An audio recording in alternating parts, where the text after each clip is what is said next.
every day when our students go into the building, it is your priority, it is our priority to make sure that children are being taken care of. And I know with saying that, there are things that we need in schools that we've put a Band-Aid on through this whole pandemic.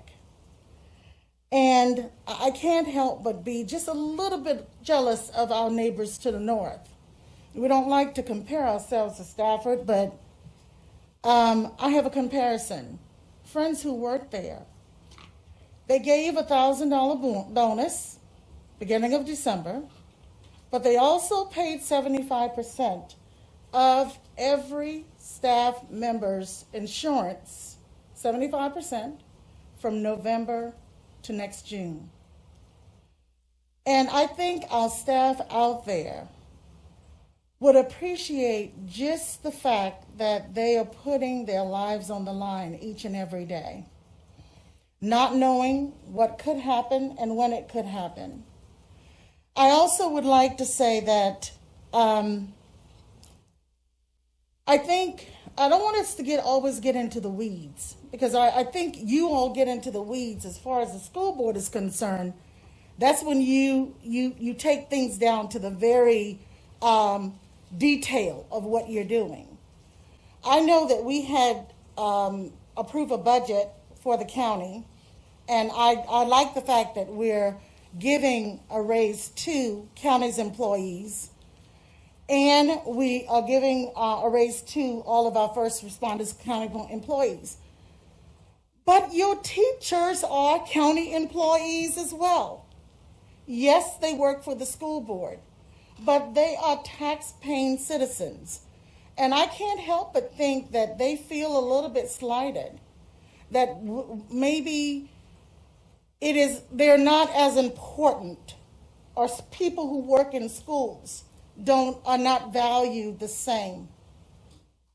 It hurts me, it disappoints me, because ever since I got on this board, I've marked on my calendar every time there's a discussion about the schools and how intense those discussions get.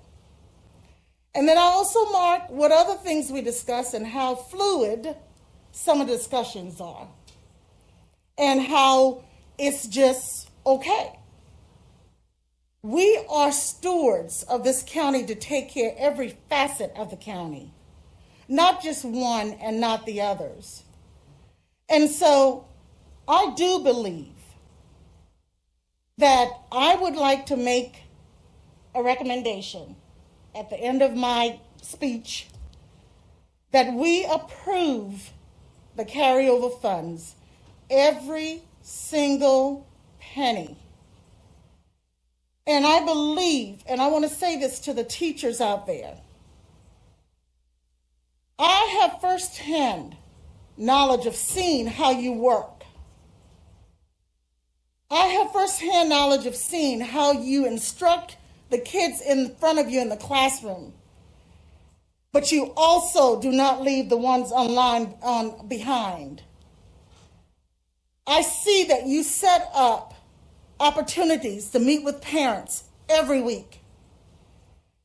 And I see that you set up small group instruction to meet with kids outside of that classroom time. I also see how the nurses are working, because last week, my nurse and I were on the phone the entire weekend. So not only is she my school nurse, but she has to help with contact tracing. So she's going above and beyond, working her weekend, her personal time, to make all of this happen. And Dr. Fraser's exactly right. We have never had that much detailed on projects that we approve. Oh yeah, we'll approve it, as we're asking you to give it to us. And I think that's wrong.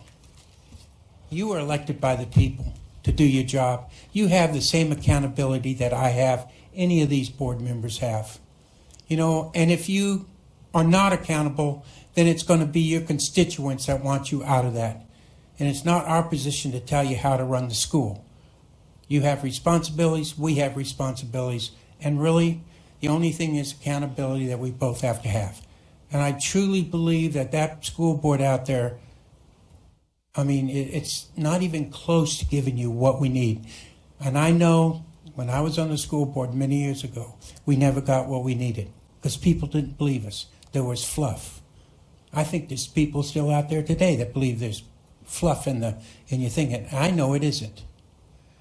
The only way that this board and the school board are going to get together is to show our trust in each other. That's the bottom line. And I don't think we'll never do that until we give it to you. You know, you're no different. You could sit up here as a chairman, Mr. Braswell, and do the same job I did, and I could come down there and do yours. All right?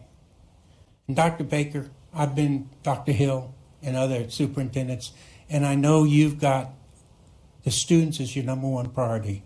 And it's a tough job fighting a board that always wants to look for something wrong.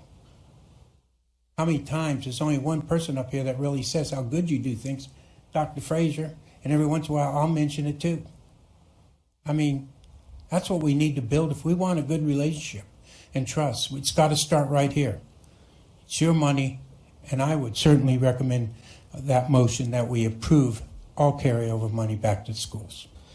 We sit here and we talk about how this is your carryover money from a budget that we approved to you that you didn't spend all of, that you have to come back and beg to then spend because you didn't spend it all, even though we didn't give you everything that you asked for in the beginning. So that's a double hit right there.